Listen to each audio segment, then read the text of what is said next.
اعوذ باللہ من الشیطان الرجیم بسم اللہ الرحمن الرحیم الحمد للہ رب العالمین الصلاة والسلام علی اشرف الخلق محمد وآلہ الطیبین الطاہرین وعجل فرجہم.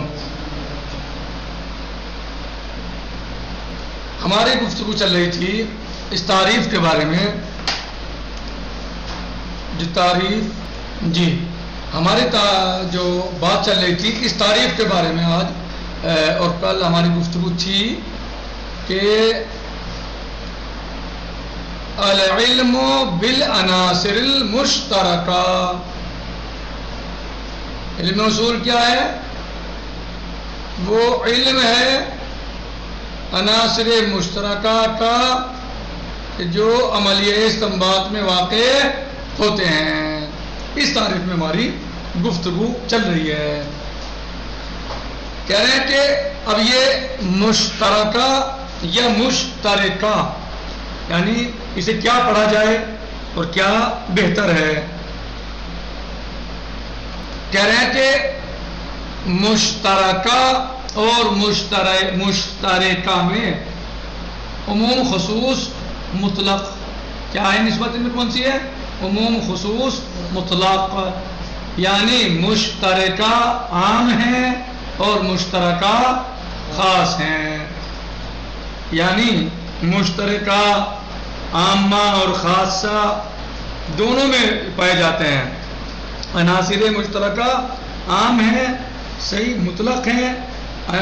عناصر مشترکہ سے مشترکہ عام ہے مطلق ہے کس سے؟ عناصر مشترکہ سے وہ عام ہیں. اور عناصر مشترکہ خاص ہیں. یعنی عناصر مشترکہ کبھی عام ہوتے ہیں کبھی خاص ہوتے ہیں، لیکن عناصر مشترکہ جو ہیں وہ کیا ہوتے ہیں؟ عام ہی ہوتے ہیں فقط. بات سمجھ آئی؟ یعنی دو طریقے سے آپ اسے پڑھ سکتے ہیں، یا تو مشترکہ یا مشترکہ. اب ان دونوں میں کیا فرق ہے؟ کیا کہتے ہیں کہ ان میں عام خاص مطلق کی نسبت ہے. یعنی عناصر مشترکہ کبھی عام واقع ہوتے ہیں اور کبھی خاص واقع ہوتے ہیں، لیکن عناصر مشترکہ ہمیشہ عام ہی واقع ہوتے ہیں. کیا ہے؟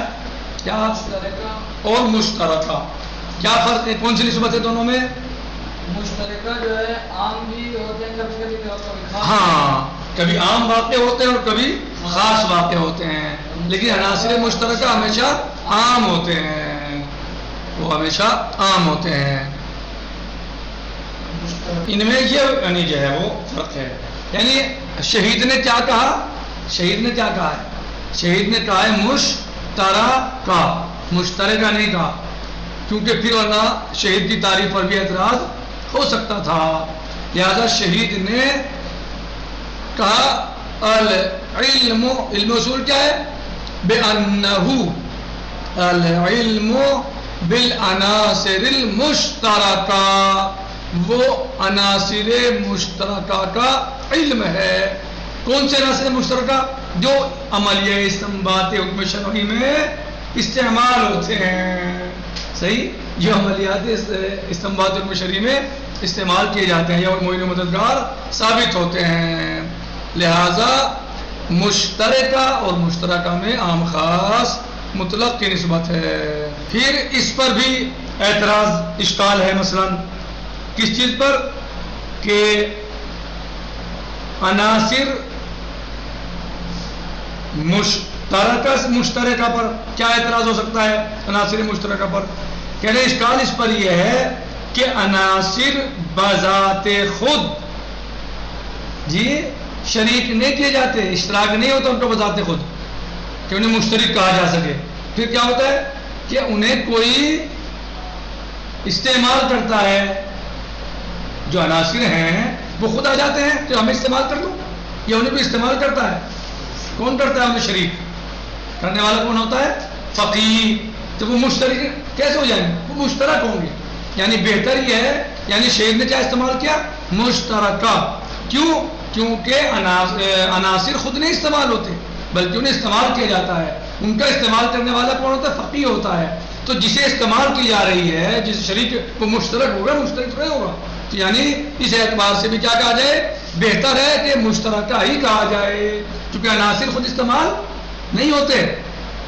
نہیں سمجھ آ رہی بات؟ نہیں آ رہی ہے؟ عناصر خود شریک ہوتے ہیں. آتے کہ صاحب لو ہمیں قاعدہ اس میں علم اصول میں داخل کر لو، یا ہم یہاں پر جو ہے وہ اجتہاد میں استنباط حکم شرعی میں آپ کی مدد کریں گے ہم، اور ہم استعمال ہو. ایسا ہوتا ہے یا فقیہ استعمال کرتا ہے انہیں. تو جو اس چیز اشتراک شریک کی جا رہی ہے یا استعمال کی جا رہی ہے اسے کیا کہا جاتا ہے؟ مشترک. یعنی اس میں مفعول. صحیح ہے. تو یہاں فاعل جو ہے وہ عناصر تھوڑا ہی ہے. فاعل کون ہے؟ فقیہ. فقیہ استعمال کرتا ہے انہیں. یعنی اس اعتبار سے بھی یہ کیا صحیح ہے؟ مشترکہ. اور اگر جو ہے وہ بات آئے اس پر تو پھر مشترکہ پہ بھی اعتراض ہوا ہے کہ جس چیز کو استعمال کی جاتی ہے وہ مشترک نہیں بلکہ مشرک ہوتی ہے. اسے استعمال کیا جا رہا ہے وہ کیا ہے؟ مشترک نہیں بلکہ. یعنی بعض نے پھر جو ہے وہ شارحین نے اس پر جو ہے وہ حاشیہ لگایا اور مثلا کہا کہ جو ہے وہ پھر اگر ہمیں مشترکہ ہی کو یعنی ماننا ہے تو پھر مشترکہ نہیں بلکہ واجب ہے ہم کہیں مشرکہ. یعنی وہ عناصر مشرکہ من قبل الفقیہ جن کو فقیہ کی طرف سے شریک کیا گیا ہے. مشترک نہیں کیا گیا، شریک کیا گیا ہے عناصر کو. صحیح ہے. بات میں فرق ہے. تو جن کو شریک کیا گیا ہے یعنی جن کو فقیہ عملی استنباط میں شریک کرتا ہے. تو لہذا مشترکہ صحیح نہیں ہے، مشرکہ صحیح ہے. یعنی بعد میں یہ حاشیہ لگایا ان کی کتاب پر یا جنہوں نے مثلا تو ان لوگوں نے اس میں یہ بھی نقطہ لگایا ہے کہ پھر تو مشرکہ ہونا چاہیے. بہرحال وہ ان کا نظریہ ان لوگوں کے ساتھ ہے. اور شہید نے جو استعمال کیا ہے وہ مشترکہ کیا ہے، مشترکہ نہیں کیا اور نہیں مشرکہ کیا. بہرحال اس کا جواب جو ہے وہ شہید بہتر جانتے ہیں. وہ خود وہ جانتے تھے کہ کیا صحیح ہے اور کیا یعنی ناقص ہے. کہتے ہیں کہ مشترکہ. تو سمجھ میں آ گیا فرق جو ہے دونوں کا فرق صحیح طرح سمجھ میں آ گیا. تو مشترکہ ہے. اور پھر بعد میں نتیجہ یہاں تک بھی پہنچا ہے کہ بھائی مشترک ہو یا مشترک ہو. دیکھیے بات یہ ہے کہ مشترک ہو یا مشترک ہو. یہ میں آپ کے تھوڑا ذہن کو کھولنے کے لیے اور کشادگی کے لیے، ورنہ تو ترجمہ تو ہو گیا تھا، کافی تھا. اس لیے میں آپ کو بحث میں داخل کر رہا ہوں تاکہ آپ کی معلومات میں بھی اضافہ ہو اور تھوڑا ذہن اور کھلے. کہہ رہے ہیں کہ بھائی ٹھیک ہے چلیے کوئی بات نہیں ہے. اب ان پہ کیا ہم بحث کرنی ہے کہ مشترک ہے یا مشترک ہے، مشرک ہے یا مشرک ہے، وہ چھوڑیے آپ. جو ہے بات یہ ہے کیونکہ یہ سب چیزیں کیا ہیں؟ مجازی ہیں. مجازی ہیں یہ جو چیزیں ہیں، مجازی ہیں. تو مجاز میں ان سب باتوں کا استعمال ہوتا ہے اور اس میں کوئی مشکل نہیں ہے. لیکن اگر آپ کہیں کہ شہید نے کیا استعمال کیا اپنی تعریف میں، تو شہید کی تعریف میں مشترکہ ہے. صحیح. تو لہذا ویسے آپ جو ہے وہ مجازی چیزیں ہیں، یہ ان میں جو ہے وہ ہو سکتا ہے اس طرح کا. تو کہہ رہے ہیں کہ شہید نے اپنی اس تعریف میں دوسری گزشتہ تعریف سے اپنی تعریف کو ممتاز بنانے کے لیے استعمال کیا ہے کیا؟ العناصر المشترکہ. اس نے شہید کی تعریف کو ممتاز بنایا ہے. کیوں ممتاز بنایا ہے؟ کیونکہ یہ عناصر جو مشترک کا کہا ہے شہید نے، یعنی وہ عناصر جو استنباط حکم شرعی میں مشترکہ ہیں، مشترک ہیں. اس قید سے شہید نے جو تعریفیں پہلے گزری ہیں ان سے اپنی تعریف کو ممتاز بنایا ہے. کیسے بنایا ہے؟ کہ دیکھو ہم نے مشترکہ کہہ کے اشتراک سے ہماری مراد جو آپ جیسا بتایا تھا آپ کو، المقصود من الاشتراک والنقصد بالاشتراک صلاحیت العنصر للدخول فی استنباط حکم. یعنی کسی بھی عنصر میں صلاحیت، قابلیت ہونا کہ وہ داخل ہو سکے استنباط حکم شرعی میں. آئیے مورد من الموارد، کسی بھی مورد میں موارد میں سے. صحیح ہے. یعنی یہ صلاحیت، یہ قابلیت، یہ لیاقت جو ہے آغا محمد علی، یہ لیاقت جو ہے یہ چیز جو ہے یہ اشتراک کا مطلب ہے کہ جس کو فقیہ کسی بھی مورد میں مواد میں سے اب استنباط حکم شرعی میں استعمال کرتا ہے، اس سے مدد لیتا ہے. تو اب کہہ رہے ہیں کہ مشترک سے ہم نے مشترک سے شہید نے اس تاریخ کو ممتاز بنایا ہے. کیسے بنایا ہے ممتاز؟ کیونکہ یہ کہا ہے کہ جس قاعدے کے اندر یہ صلاحیت ہو اور جس قاعدے میں یہ قابلیت ہو کہ اس قاعدے کو استنباط حکم شرعی میں استعمال کیا جا سکے. یعنی اشتراک کا مطلب یہ ہے کہ ہماری یہ اشتراک سے ہمارا مقصود یہ ہے کہ یعنی جس کے اندر صلاحیت ہو کہ جہاں اس کی ضرورت پڑے استعمال کیا جا سکے. ایسا نہیں صرف ایک باب میں وہ استعمال ہو سکتا ہے تو ایک باب میں بھی استعمال ہو کے پرانی تعریفوں کے اعتبار سے گزشتہ تعریف کے اعتبار سے علم اصول کی تعریف میں داخل ہو جائے گا. لیکن نہیں، ہمارا کہنا یہ ہے کہ جس کے اندر یہ صلاحیت اور قابلیت ہو کہ وہ ہر موقع پر جہاں ضرورت پڑے اس کی وہ استعمال ہو سکتا ہو. جیسے صیغہ امر ایسا نہیں ہے کہ صرف اقیم الصلاۃ میں یعنی نماز کے باب میں صرف استعمال کیا جائے گا اور بس باقی میں نہیں استعمال ہو سکتا. نہیں، بلکہ اقیم الصلاۃ اگر نماز کے وجوب پر دلالت کرتا ہے تو آتوا الزکوٰۃ میں زکوٰۃ کے وجوب پر دلالت کرتا ہے. صیغہ امر یعنی صیغہ امر اگر اقیم الصلاۃ میں نماز کے وجوب پہ دلالت کرتا ہے تو آتوا الزکوٰۃ میں زکوٰۃ کے وجوب پہ دلالت کرتا ہے. صوموا میں صوم پہ کے وجوب پہ دلالت کرتا ہے. فلیصم ہو صحیح، یا مثلا حج کے باب میں حج کے وجوب پہ دلالت کرتا ہے.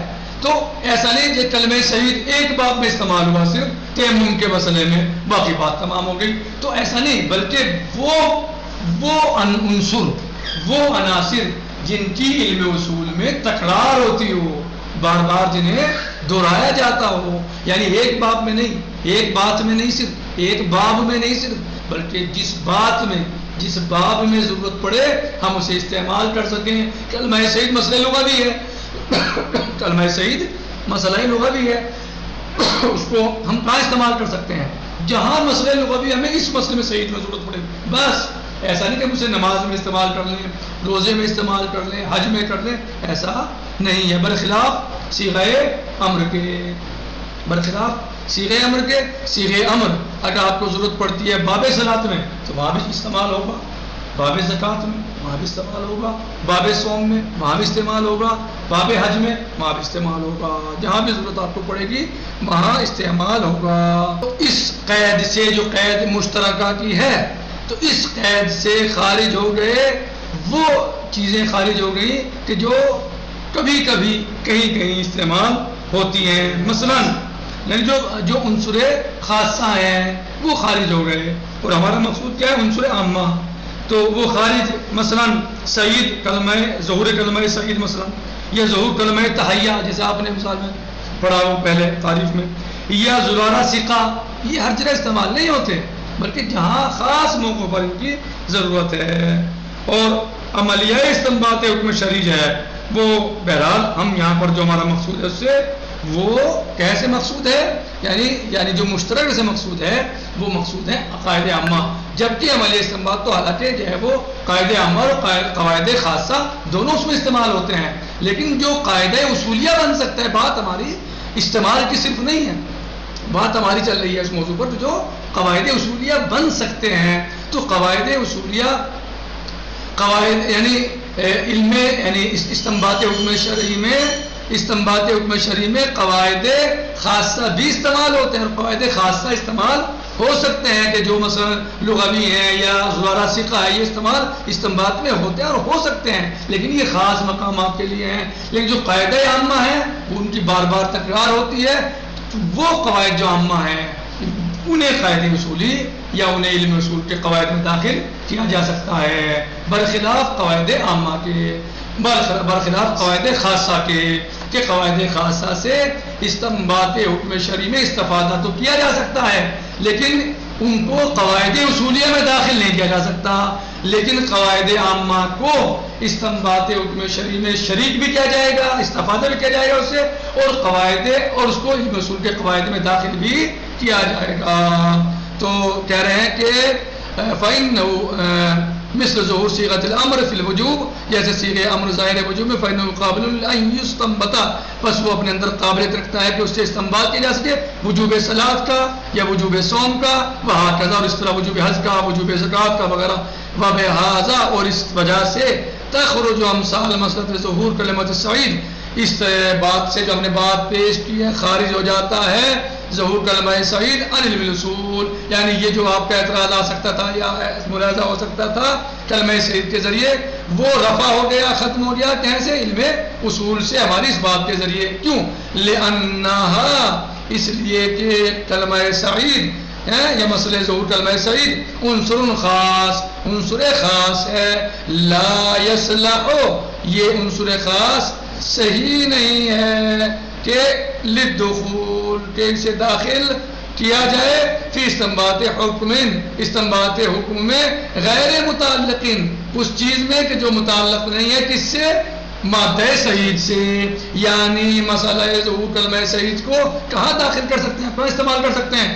جہاں وہ جس سے وہ متعلق ہے، اس کے علاوہ آپ اس کو استعمال نہیں کر سکتے، برخلاف صیغہ امر کے آپ اس کو ہر مقام پہ استعمال کر سکتے ہیں جہاں اس کی ضرورت ہو، چاہے صلاۃ ہو، چاہے زکوٰۃ ہو، چاہے حج ہو، چاہے دیگر چیزیں ہوں۔ نکتفی بہذا المقدار، غدا انشاءاللہ یجی موضوع علم الاصول انشاءاللہ، فی امان اللہ، خدا حافظ، السلام علیکم ورحمۃ اللہ۔